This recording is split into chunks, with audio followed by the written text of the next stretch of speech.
Hello, this is Jeremy Webster with Collector's Maze, and I am here today with two thespian extraordinaires, Justine Miceli. Hello, Justine. Hello. And Andre Sogliuzzo. How are you doing today? Good to be We're here. Good. So what are you guys up to? What are we up to today? It's just a quiet Saturday. Yeah, We're with you. just taking it easy here in Santa Monica and looking forward to talking with you. Awesome. So any projects you guys got going on right now that you're all excited about? Saw you, Andre, you had a animated series coming up called Road of Vengeance. Road of Vengeance, we had our premiere about a month or so ago, which was really great. And they had it in a great big theater in the middle of Hollywood at the Montalban Theater on Vine, near Hollywood and Vine. Mhm. And they're very excited. I mean, they've got the public announcement and everything, but at the moment, I think it's still shopping around. But I mean, it's 6 beautifully animated, completed episodes. So that'll be somewhere soon, but I don't know who's bought it. Maybe again, I'm not up to date on where they're at, but I know they were close to selling it. So it'll be on one of the biggies, I'm sure, Netflix, Hulu. It's more adults, it's there's violence and really incredible action and stuff. So it's definitely, for like 12-year-old and older, it's a little too heavy for little kids. It does seem like it does seem like a good match for Netflix, and I believe you had a role in the Castlevania series they've been showing. I did. I had two roles in I'm an evil cardinal in season 1, and an evil cardinal, and I think I'm some sort of corrupt tavern keeper as well, if I remember correctly. But I haven't been in any of the reoccurring stuff, any of the later stuff so far. So far, only been in 1 season of it. But it was really, and all my really good friends are in it, and Fred Tatasciore in it, and a few others. And in fact, the day we recorded was the day that literally, I'm blanking on my dear friend's name. She's English. And Brexit happened literally as we were recording. Oh, wow. There were like 2 or 3 Brits there, and they all just collapsed like in misery during the session. Yeah, that's when we recorded it. So it's a few years ago now. That voice acting, of course, acting in general is you have to project emotion, from this character from this other place, and the idea of having something like that hit when you're in the middle of for me, I was evil, so I was probably relishing any kind of negative thoughts that day. I don't know, but yeah, maybe it affected their performances if they had a more tragic sort of character. But it wasn't me. I was just a vicious. Yeah, I think I had. I don't know if it was tears. Yeah, blood is raining from the sky or from my eyeball or something. Yeah, and I meet a fiery death. Yeah, I got what was coming to me in that episode, if I remember correctly. How'd you two get into acting? I'll let Justine go first. All right. Well, I was 5, and my mother took me to a local theater dance school. And so I was taking dance, and then I wanted to take an acting class. And so then we would perform on Broadway stages, a bunch of scenes. And it was very funny because I was on stage, and the teacher was below the stage, and she was kind of mouthing the dialogue to me. And at the moment, I had just taken a moment, and she started mouthing the words to me. And I said, "Excuse me, I know my lines." And then I went back to the scene. That was my debut. Diva at age 5. Excuse me, give me some space to do my work. Okay, people. And then I went to the High School of Performing Arts at 14 Mhm. in New York City, the movie Fame. I went to that school. And then I went to California Institute of the Arts. I studied with Stella Adler. That was really wonderful. And William Esper Studios. And then I went back to New York because my father was not well. And so then I got NYPD Blue, and I was brought back out to California. You were in a number of really, really iconic series from the 90s right there. the Yes. X-Files and Sliders and several of those. And like almost like looking at it, it's almost like a page of shows that at the time were whether it was recognized at the time or not, we're sort of setting a new standard, particularly genre, X-Files and Sliders and such like this. You kind of saw that come. What was that like at the time? I mean, at the time you had so much, there was still all the sitcoms and things, and you had, you remember the 80s, they had stuff like Amazing Stories, and they tried the Twilight Zone revival, and these shows usually failed, whereas these shows started to build audiences in the 90s. Well, before she answers that question, I will say I was a huge fan of NYPD Blue in the day, and a huge fan of Justine's long before I knew her. And, that was when she was on, that was like, if I'm not mistaken, was the #1 show on television. And at the time, Blue was really groundbreaking. I mean, just from an audience perspective. And then she can tell you being on the inside of that. But, I mean, you look back, even just the way it was shot was all very handheld. The camera would like jerk and shake. And a lot of people were annoyed by it. Now every show in the world does that and moves that. And it's funny, I went back and watched a lot of it because it's now on Hulu. So a lot of people can pick it up again. And it's still, especially those early seasons, the first seasons 1 through 5, really. I mean, even the later, that show is very consistent all the way through, but yeah, it holds up. I mean, when you watch seasons 1, 2, and 3 and you think, God, a show that old, it's going to look creaky and dated and nobody has a cell phone and there's no internet. It's still better than a lot of what's on TV, much better. In fact, the standard kind of went down as more of the sort of CSI one and done kind of quick and away sort of, the writing and the stories aren't, Netflix and those shows get intricate, but network isn't necessarily all. What's really revolutionary is all happening on stuff that isn't network. So when you look back at that and realize it was network, it's an amazing show. And, her work and everybody's work was just exemplary. But anyway, I take her story. Go ahead. So the question was, if I remember, what was it like being on stuff that became iconic? Yeah. It was pretty wonderful, but I have to admit that I really hadn't watched any of the shows. So when I got cast in them, I had a lot of homework to do.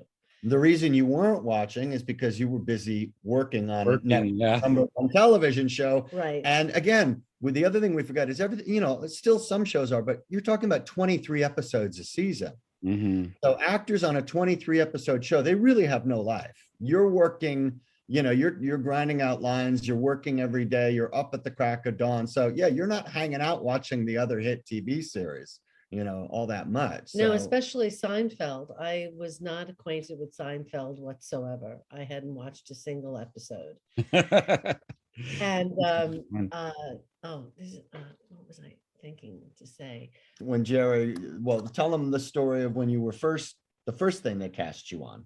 Oh, the first one was there was a show with Jeannie Garofalo, where she's supposed to be like Jerry's doppelganger. It's kind of a bizarre world where Jerry meets his exact double. His double.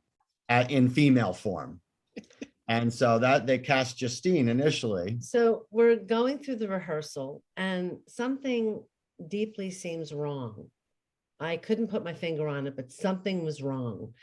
And I went home that night and I laid in bed and I literally laid like this in bed, like a dead corpse. And I thought to myself, well, just let them roll with MA, because this just doesn't feel right. At that precise time that I was thinking that, the telephone rings and it's my manager. And they basically say, they decided to change the casting. And I had said to my significant other at the time, apologies, Andre. I was not there. I said to him, they really should get Jeannie Garofalo. She does this kind of thing. I don't do that kind of thing. I'm not a mimic. But during the show, Jerry kept saying, you told me, because she's told me this story before, do that thing I do. And I was like, what thing do you do? Like she wasn't a fan of the show, so she didn't know Jerry's act. So I had to really scramble to try to find what is that thing. And then there was a line, I think, in it where it said something about email. And I looked at Jerry and I said, what's email? Because I didn't own a computer. So he said to me, it's electronic mail. So I wasn't really batting a 10 at that time, at that moment.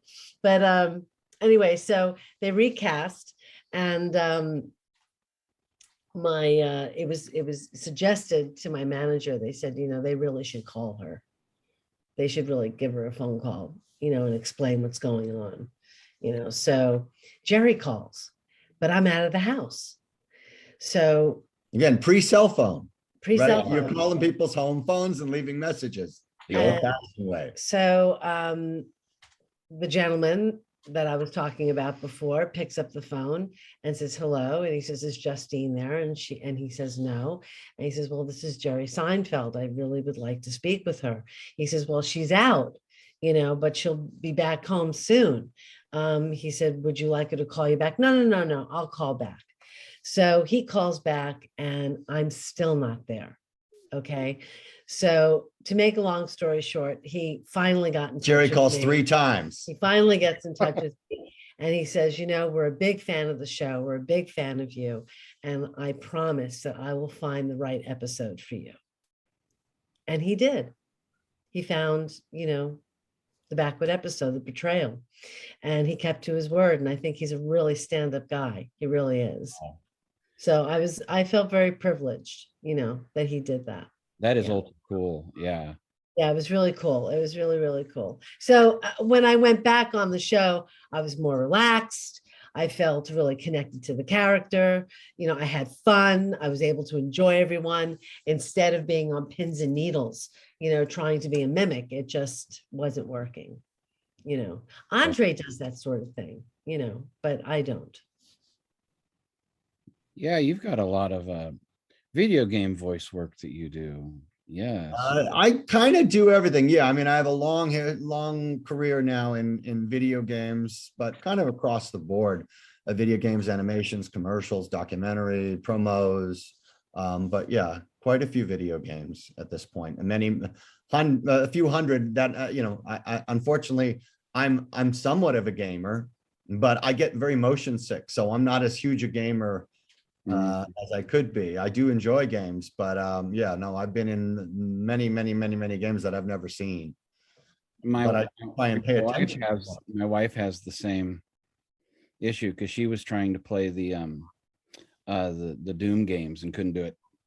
Yeah. You just got depends on the game, especially when the game is like interior and you're in a house or a tunnel and you're trying to get any enclosed space where there's a lot of camera movement. I start to get really like, I just have to take a break. Yeah. But I have a couple of dear friends now that are gamers. A dear friend of mine who's become a good friend. I met her at a Transformers convention in England. And she's a wonderful illustrator, my friend Catherine Bacon, but she's a gamer. And so now, with games, you can hook up with people all over the world. So she'll help me play games like I'm in Back 4 Blood. I play the character Jim, and it's a wonderful game and it's gorgeous, And so I suck because I don't play regularly enough. So I forget like the controls and what I'm doing. So she'll get in there with me and she'll play just so I can see my character. She'll help me move forward. That's cool. Yeah. I'd have never thought about it. You never used to do that. You were on your own, but now, your friend can come in and help sort of move you along just so you can see the game, That's which is awesome. great. So you did not play games. No games. She's been in a few games. I've been in a few games, but I don't play. Yeah. No. They just end up sucking you in for like 4 hours. It's like I got was it the last Zelda game on the Switch, whatever it was. And it's just, if you haven't seen it, it's this big open world thing. You walk through fields all day. And I sat down and started to play it one day. I was like, okay. And I looked up, I'd started at like noon and it was 6 o'clock at night. I'm like, where did the time go? It seems like it was a half. Well, that's the other thing. It is a time suck. It really, you just disappear into hours of a game. And yeah, so you got to just be careful with that, But yeah, I'm lucky that, well, not lucky. Unfortunately, I get motion sick and I also sort of get headaches. So I really kind of have an hour to 2 hour threshold before it's just physically really uncomfortable. So that's good. It limits me disappearing into that world too long. But Justine and I have gotten to act in a couple of games together. A little bit. Well, initially she was in a demo, and I think she wasn't available when they were back recording. Was when they were bringing the Mafia game series. Oh yeah. Two initially, and they did a long demo of the game where I played a bunch of different characters, and me, Rick Paspalone's in the game, and a few others, Bobby Costanzo, and they brought Justine in, and we all kind of sat all day and we just kind of went through all the scripts just so they could demo their scripts. And Justine was in that, and it was really fun to work with her that day. But then ultimately when the game came to actually do the real version of the game, she wasn't around for that. But yeah, then we were in Sopranos, did a game to tie in at the time with the show, and Justine was actually on the show, and so they were very excited. They're like, "Oh, you're married to Justine Miceli, would she come do the game?" And I was like, "I'm sure she would," you know. So she came in, and we worked on Sopranos Road to Respect, I think was the version of the game. To that, yeah, and a couple others, but yeah, games are really, really wonderful to do, and when they're good, they're really I mean, I used to say this more, it's changed. Animation has become, because of Netflix and Hulu, animation has moved to a much more sophisticated level in terms of the writing and the acting. I used to say that games were actually some of the best animated work that I got to do, because the writing was so real and gritty, and I got to do very realistic character work in video games that animation always wanted a kind of broader, more cartoony kind of performance. But now I'm getting to do those very naturalized, you know, realistic performances in animation too, which is a lot of fun.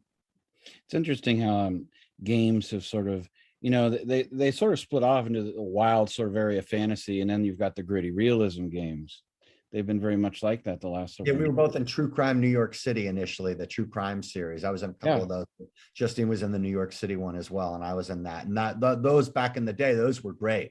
I mean, I'm talking, that was in the, you know, if I remember, I was doing those around 2003, 4, 5, yeah, and those were very realistic, like really great writing, and yeah, the True Crime games were wonderful.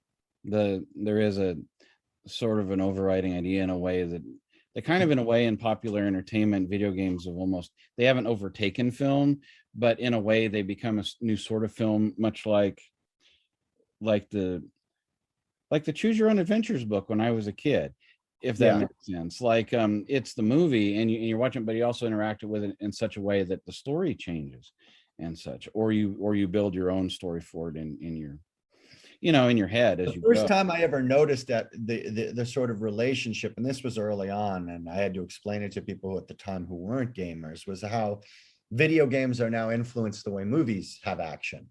And then some shows, like for example, Witcher was a series of books that became a video game first, and now is a big hit show. But you know, the show, I could see the video game in the show, like actions and things they do. And first time I ever noticed it was in the Matrix sequels. And especially, and I wasn't, the first Matrix is incredible. I was never as big a fan of the second and third movie, but by the third film, you know, just the way the action was, like this endless sort of body, the agent, what's his name? And there was like thousands of them, but the action was just this kind of cascade of overwhelming stuff coming at you. And I was with a much older gentleman at the time. My friend John Rod, because I don't understand it. What is this action going? I said, it's like a video game. He goes, what? I said, yeah, it's influenced by video games. Like the action was very much like a video game in that third Matrix sequel. And it was funny. And it's like, yeah, you now see that direct correlation. One's feeding into the other. I mean, isn't the Assassin's Creed movie is about to come out right now, you know? Or is out. I think I saw a trailer for it. I don't know if it's out yet, but yeah, same. That's games another amazing thing. Like 10, 15 years ago, somebody told you they were putting out a video game movie. Everyone's like, and now it's, you know, now it can actually be a serious thing. People take it really seriously if it's becoming a property. Well, they do, and they, you know, it's not a news flash to the gaming industry. I said in 2000 when there was a lot of contract disputes about payment and stuff with the gaming industry and games and whatever. And I remember SAG at the time was way behind. They were just ignorant. I said, we were saying to them in these meetings, video games make more than feature films do every single year. And they're like, what are you talking about? I was like, yeah, they make more than double what the film industry makes. And that was in 2001. People are only been waking up in the past decade or so, but it's been a good 20 plus years that, games again, it's $50 a unit, $35 to $50 a unit, for a game, or, World of Warcraft, your subscriptions. I mean, games make way more money in terms of, point of purchase anyway. And the films took on such the tentpole business model. We're going to release a movie with a production budget of 200 million and a marketing budget of 60 million. Right. Try to recoup our money. Yeah. So it's just kind of amazing the way it's all gone over time. Marvel and their massive movies. I think the latest Spider-Man they said was budgeted at, I want to say 220 million. Probably. Yeah, sure. I haven't seen it yet, and I can't wait because they brought back our friend Alfred Molina. He's a friend of ours, and Fred's back as Dr. Octopus, so I can't wait to see it. Oh, wonderful. But I haven't seen it yet. Yeah. That is Spider-Man 2 is my favorite of them, and he's why. Yeah. He's wonderful. So good in that part. Yeah. That's amazing. So how did you guys meet up? How did you two? I'm sorry. How did we meet? His father was a theater professor, which unfortunately is no longer with us. And he was directing a series of Italian plays at the Italian Cultural Institute. My father spoke fluent Italian, and he's Italian American. My family's from the Bronx, but my father's first generation. My grandparents were from Naples. And so my father grew up very, very Italian, New York Italian, but also we lived in Italy when I was a kid. My father wrote a book on an Italian playwright named Luigi Pirandello. So my father was a theater professor, my whole life. So he was very connected to theater and Italian literature and film. And so he would spend time at the Italian Cultural Institute. So together an evening of scenes from Italian American theater, and proceeded to cast me in all of them. And then one actress, a friend of mine who was in it, dropped out. She had something else come up, and one of the other actors knew Justine and brought her in. So I'll let you continue. I'm going to get some water. Keep going. Okay. So he brought me in, and he had Patrick Shanley plays, and then he had The Rose Tattoo by Tennessee Williams. So I was cast in the Patrick Shanley plays. Now, the Patrick Shanley plays are for women in their 20s. I was 40. Okay. I was a woman in my 40s. And The Rose Tattoo is about a much more mature woman. So I called him up one night and I said to him, Richard, that was his name. I said, by the way, who's playing Rosa from The Rose Tattoo? And he said, he named another actress. And I said, how old is she? And he said, oh, she's in her 20s. And I said, Serafina was a character. No, what the actress's name was Rosa. Rose. Oh, her name was. Right, the character's name was Serafina, but yeah. Okay. So the character's name is Serafina, and Rosa was the actress's name. And so he says, oh, she's in her 20s. And I said, well, Richard, what does a 20-year-old girl know about a woman in her 40s?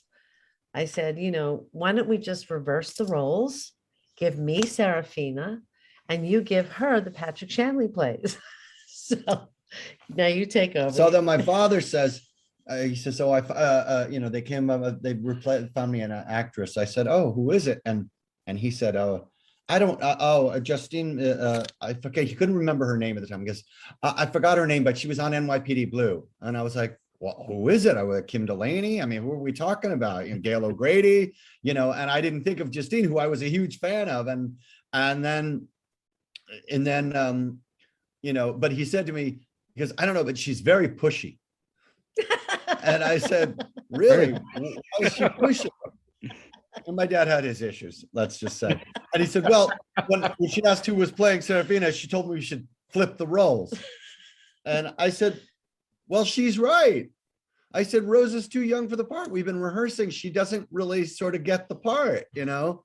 And, you know, so he's like, well, you know, and then rehearsal started and Justine came walking in the door. I'm like, oh my God, it's Detective Lesniak. I love her. You know, so that's how we met initially was, That's how we met. And I fell in love with him correlating scripts at the Italian Cultural yeah, Justine, Institute. other than being a wonderful actress, is tremendously organized. Very. She, yeah. And so she walked in, she came into rehearsal one day and my father was very disorganized and the rehearsal time at the theater space had changed and he called everybody, but forgot to call Justine to say, oh, it's actually going to be an hour and a half later or 2 hours later, whatever.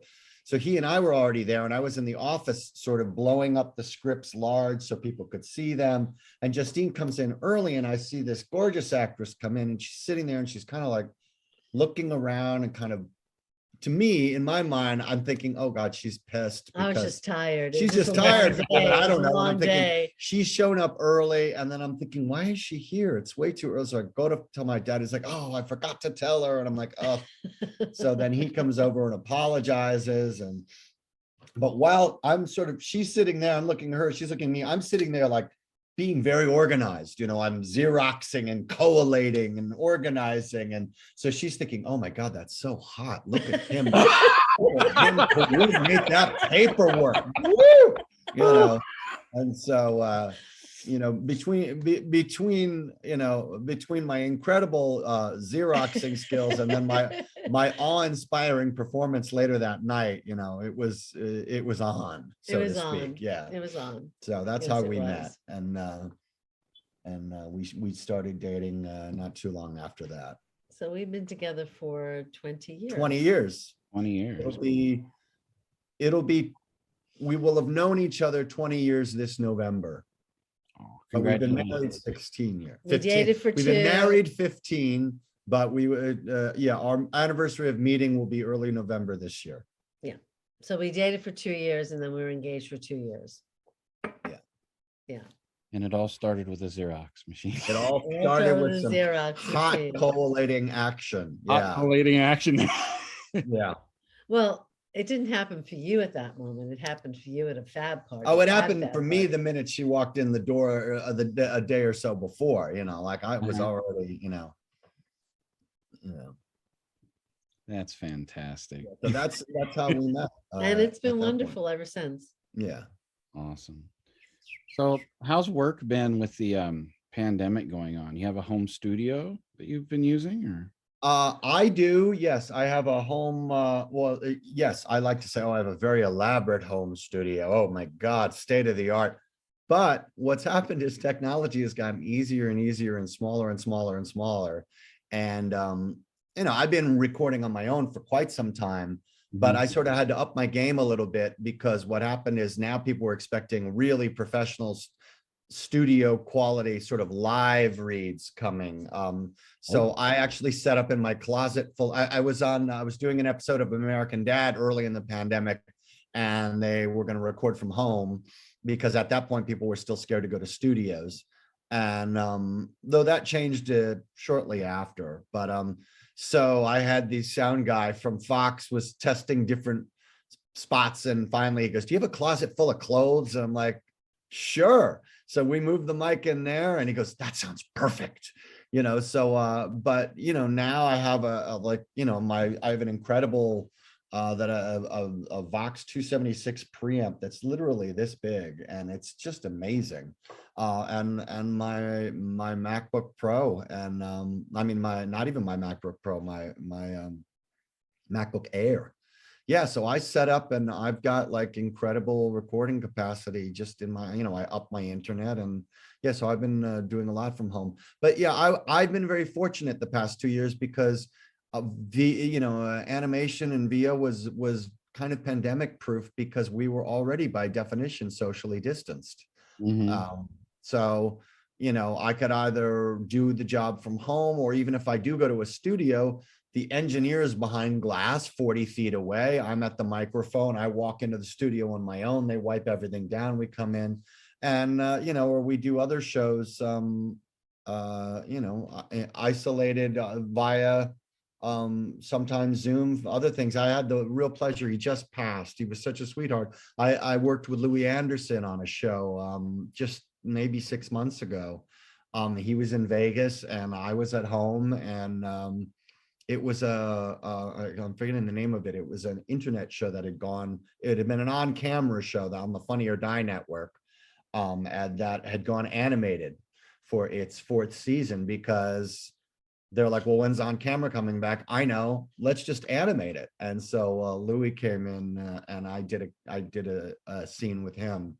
But yeah, so a lot of us have been doing that. And also a lot of content that some writers were necessarily first trying to write for on camera, suddenly retooled it because on camera stopped cold and animation kept going. So suddenly there right now is sort of when it's all going to start, if it hasn't already.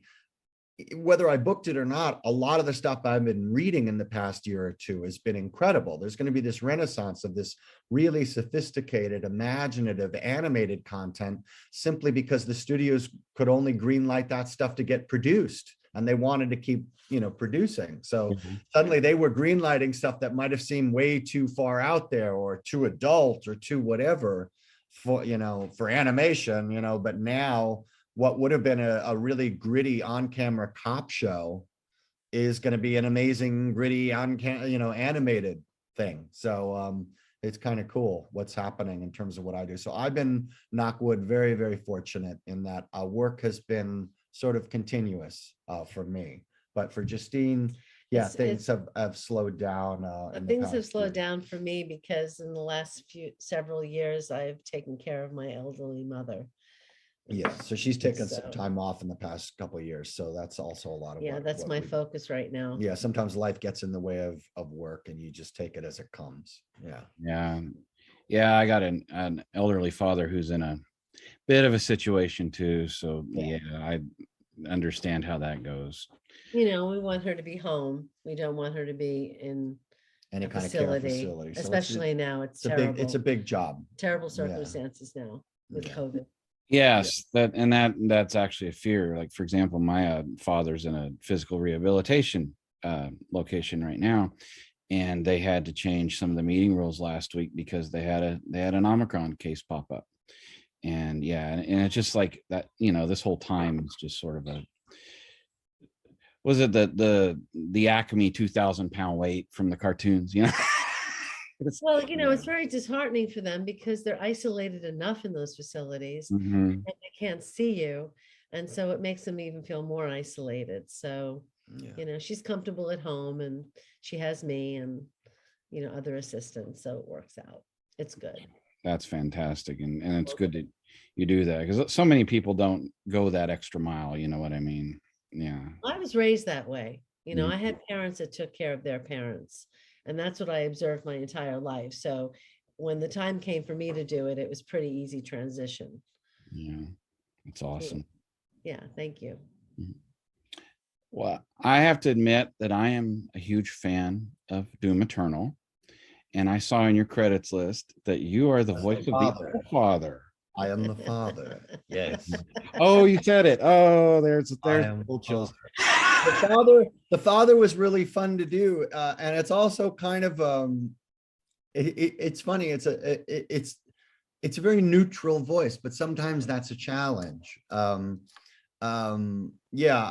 think there was another actor who had been the father, and then I forgot what had happened, and I came in sort of the sort of producer director on it was Margaret Tang, who I've worked with as a dear friend, and I've worked with her a lot over the years, and she sent it over, and then you know, they sort of told me what they needed for the voice of the father, and I luckily I just hit just the right tone, and the writer creator was thrilled with it. But what's funny about the father, as I said, it's a very neutral control, but again, it's not a robot. It's not a flat. It's not a flat being, but you still have to, and one of the disciplines that I had learned, or I had done something kind of similar to it, was I worked, I had the fortune of working a few times with Darren Aronofsky on his film Noah. And there's this great stone character named Og. Yeah. And Og was initially Frank Langella's voice, but I think Langella wasn't available to finish. And so a good portion of Og is me. So it'll be Frank Langella and then me and then Frank, or maybe I finished, I don't remember, I'd have to see it again. I can tell what's me and what's Frank, but I had to sort of match his performance. But one of the things I was doing while I was working, and it's one of the best, not that we don't know, Darren Aronofsky's a brilliant genius director, whatever, but it's much different in what I do.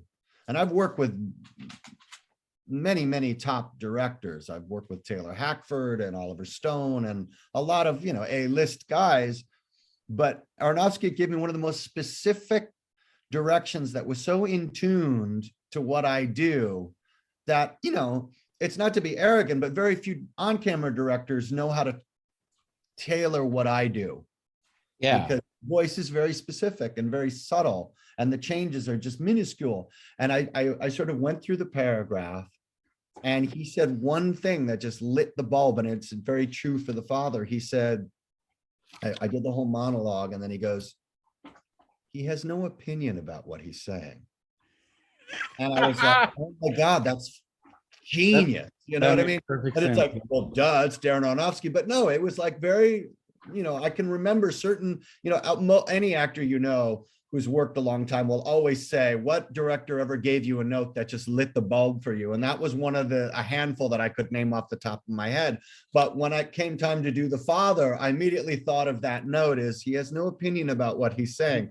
A lot of it, occasionally they gave me a direction where he is now. The father can be sort of mean or vengeful or whatever, but most of the time he's very neutral, giving sort of a passive, and he could be saying the most horrible stuff, but it's just very controlled. The father is always, sort of right there. I have to confess, I have not played Doom. So I've cheated and gone to look for people who post my performance. But yeah, I haven't yet played through it, but yeah, no, I love doing it. It's really, really fun. And that's an amazing game. I know there's a huge fan base. They did it, and they did a really amazing job on that, because there was a character named Vega who is a computer, and the Allfather sort of possesses the computer.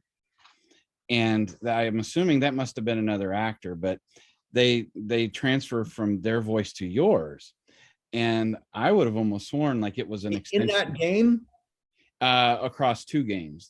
There was one before it. Doom. Okay, the one before it is probably not me. My first appearance as the father is my first appearance as the father. Yeah.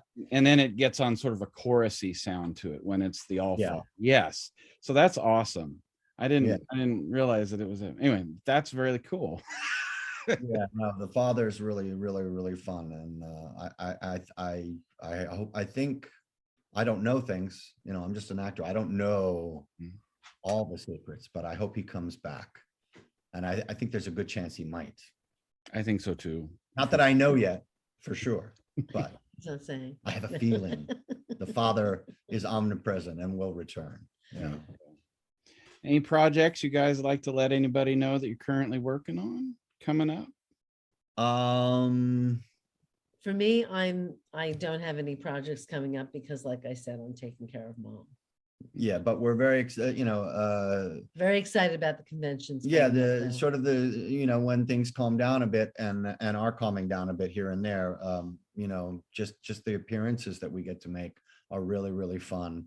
That I'm looking forward to get out there and meet the fans, and especially for Justine when she gets out there, and people come up and ask about certain shows that have these huge fan bases, and sometimes you forget as an actor, you do stuff and you don't remember, one, that you've done it, or two, because you didn't follow it, you don't realize how big it is.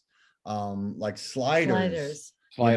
Has this huge fan base, and I didn't realize that until the last convention we did in Hollywood, and there was so many people approaching me about Sliders, and I just didn't think much of the show because I really didn't watch it.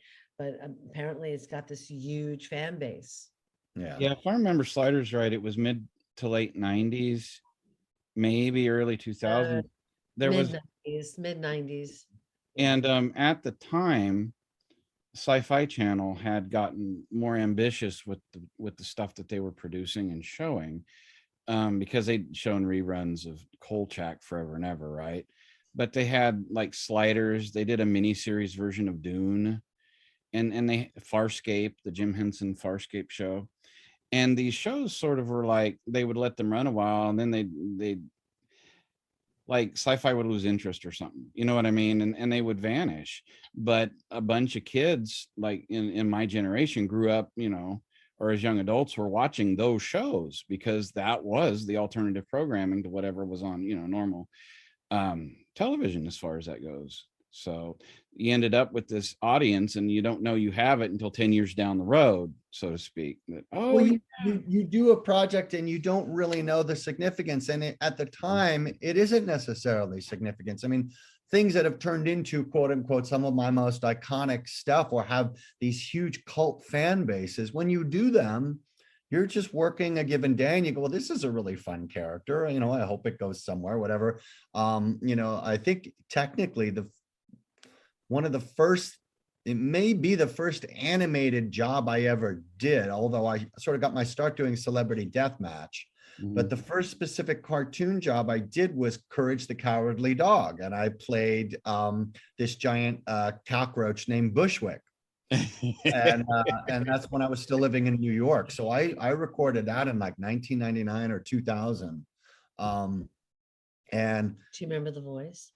Well, he was supposed to be sort of Ratso Rizzo from Midnight Cowboy, but yeah, you know, you want those bones? Nah, you don't want those bones. You want to go in that room? You don't want to go in that room. You know, he's got that kind of nice, you know, and but people come up to me with Bushwick stuff to sign and the Bushwick, and I'm just like, oh my God, you know, I mean, I did this so long ago, but Bushwick has this whole life, you know.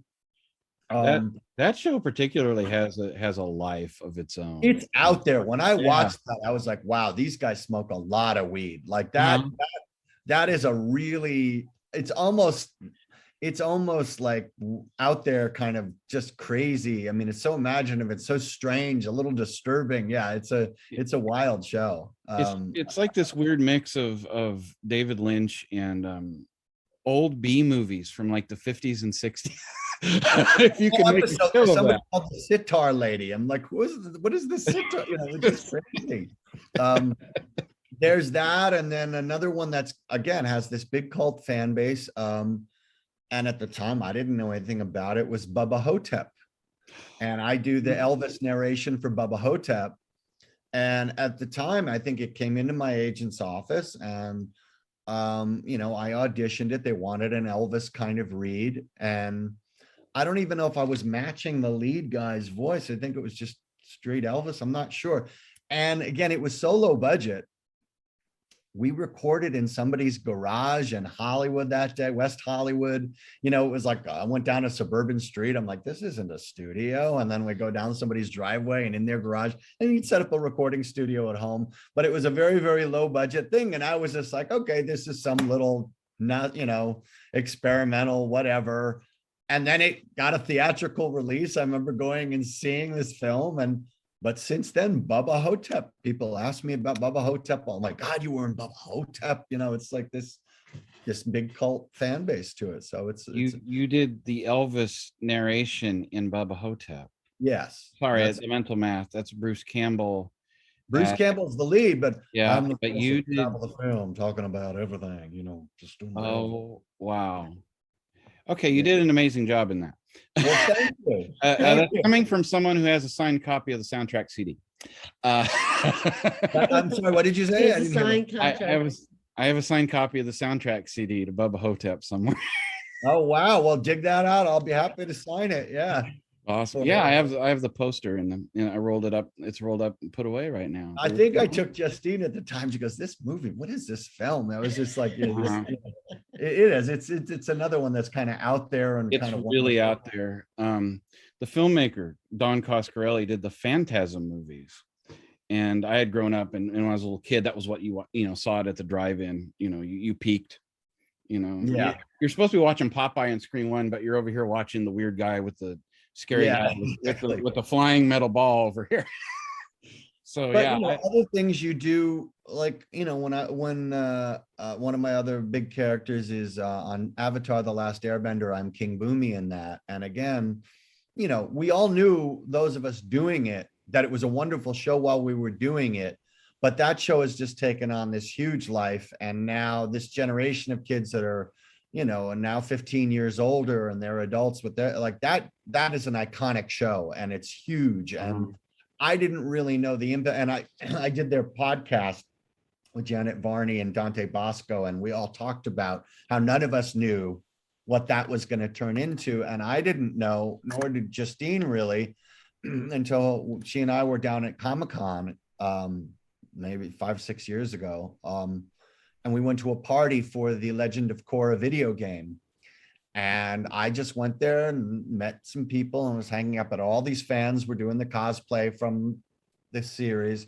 But then somebody said, "Oh, what do you do?" And I said, "Oh, well, I'm a voice actor. I've done some stuff on the show." And they go, "Who are you?" And I said, "Well, I'm King Bumi." And it was like, "Dude, Bumi's here!" And suddenly it was like, they just swarmed, and it was like, Bumi was like, Elvis is in the room. I mean, King Bumi is like this, I'm only in a few episodes. So for me, I was like, oh, he was this funny guest star, but no, like, Bumi is this huge, significant character for a lot of these. He's like the crazy great uncle everybody wished they had, and it's really wonderful. So it's always nice to know that something you did on an afternoon in Burbank 15 years ago has had this huge impact in somebody's life, so other things I do, like when I did Star Wars, I knew that was a big deal. I'm all over the Clone Wars. I'm huge in the Clone Wars universe.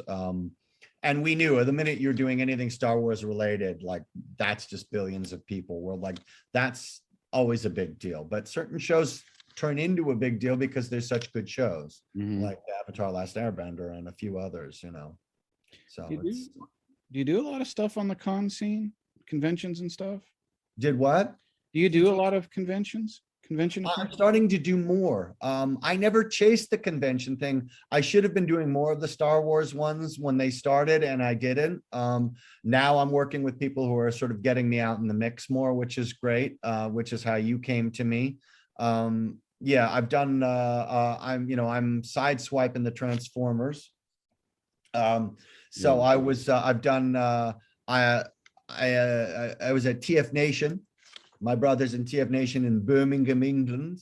A couple of years ago, I went there, and I'm going to be doing TF Con here in Los Angeles in March, which I'm excited about, which will be really fun. And I'm going to be at the Simi Valley Toy Fest is doing a whole Avatar reunion of a bunch of us.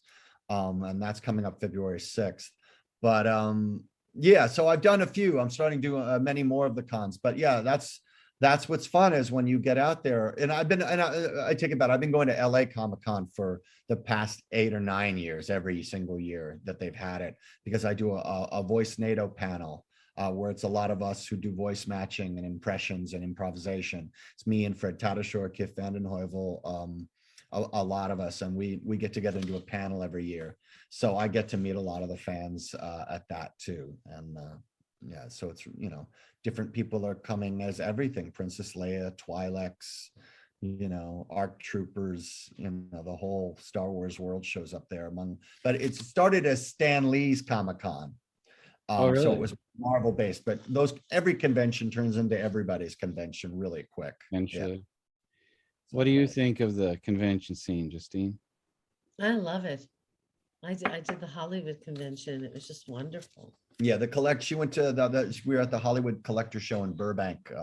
I mean, it didn't have a big turnout because of COVID, but there were enough people there, and it was just wonderful, to meet so many people and to have so many fans and wanting to take your photograph and have your autograph and to have memorized the lines that you said on the show. Yeah, especially for her. Amazing. It was amazing to me. Well, what's interesting, what's wonderful about, like, again, for what I do, we all knew, like, it started, Star Trek was always a big deal. Then it became Star Wars. And like, when you're in fantasy and science fiction, that fan base is hardcore. But now, when Justine was there, like, the Seinfeld cult of fans is just as intense. And that seemed funny for like a sitcom to have these kind of rabid fans. Like, guys were coming up, oh my God, I have a room full of all of Jerry's girls, you know, and he was collecting every woman who was a guest star, you know, and he showed us a picture of the room, and it was like, Wow. kind of scary, you know, like, please don't put my wife in the back of your trunk. But, you know, but no, he was he was a wonderful guy, and he was very sweet, and I joke. But, you know, it was really neat, and it was wonderful for her to hear that and feel that. And same with Sopranos. Sopranos has a hardcore fan base, and so people were coming up, but, you know, people knew her lines from the episode of the Seinfeld that she did, and, you know, and there were a bunch of other women who had all been Jerry's girlfriend, because that was always the joke, was that Jerry, you know, would have all these incredible hot women like Justine or Terry Hatcher that you never get in real life. You know what I mean? You know, if he was just some comic, not the Jerry Seinfeld, but just some comic, you know, and he would always break up with them for some stupid reason, you know, like, as if, dude, you know, but that was always the joke. So no matter who it was, they only had an episode. Jerry never had a steady girlfriend, you know. So there's all these wonderful actresses who came in just for their one show. So it's a proud roster Justine is a part of. No, I love the conventions. I think they're great, especially Andre's conventions. They're very interesting. I love them. Yeah, the fan, you know, the animation fan base is really, they're just really intense and wonderful people. And the panels are great when you do the panel. Yeah, they're really fun. Explain the panel to him. Which panel? The panels that you do at the convention. Oh, different ones. I mean, he knows, he's about to put together, I'm looking forward to the one we're going to do in Wichita. But yeah, no, panels are great because you get questions, you get feedback, you hear from people, you know, and it's really, it's just nice to have that, as I said, that connection. And again, I'm just reaching like the projects I have done in the past 20 years or so, people are just reaching the convention age. You know, one of the first times I really noticed the impact was I was at a GameStop, and I may have told you this story when we talked before, but this guy on the phone, I mean, this guy in GameStop, he said, oh, we were talking about games, and he said, oh, are you a big gamer? And I said, no, but, you know, I'm in a lot of games. Go, what have you done? And I said, oh, I've done that. And there was a poster from Spyro the Dragon game. I said, yeah, I'm Sparks the Dragonfly. And he started tearing up. The guy was like in his 30s, you know, he's like, you're Sparks the Dragonfly, man. That game got me through a lot of hard times, man. And I was like, so touched. You know, and because I'm thinking, yeah, that game was like 20 years ago. He was probably like this little kid. Who knows what his life was? Some miserable, abusive father, whatever it was. And he probably was in his little bedroom playing his little pink dragon game just to escape. And games are that kind of escape Sweet for story. a lot of, because I also really felt it when I was a guest speaker in Holland. I went to a video game college, NHTV, in a lovely town called Breda outside of Amsterdam. And these were the future, and they are all now, this was a few years ago, they're all big game producers, I'm sure. And these kids are geniuses. They're like brainiac game producers, game designers, writers. And they were coming up to me, you know, and they're like, oh, are you the Khajiit? And I was like, you know, because I'm in Skyrim and I'm many of the Khajiit. Mayik the Liar is one of my favorite. But, you know, and I would suddenly do the Khajiit lines for them, and they would literally start shaking, you know, because the intensity of a video game is that it's not just, oh, because I'm not famous. It's not about me. It's about that performance. It's about that character. And unlike a film or a show you watched where you see somebody and you're a fan and you like their work, that's one thing. A video game, you're playing for hundreds of hours sometimes, you know, dozens, hundreds of hours at maybe a very young, impressionable age, where that is going into your cerebral cortex in this spongy way repeatedly. So when I suddenly would do the line, it was like this does not compute. Like their heads would explode because it was like that thing that was in their imagination is happening. It's not my face, it's the sound.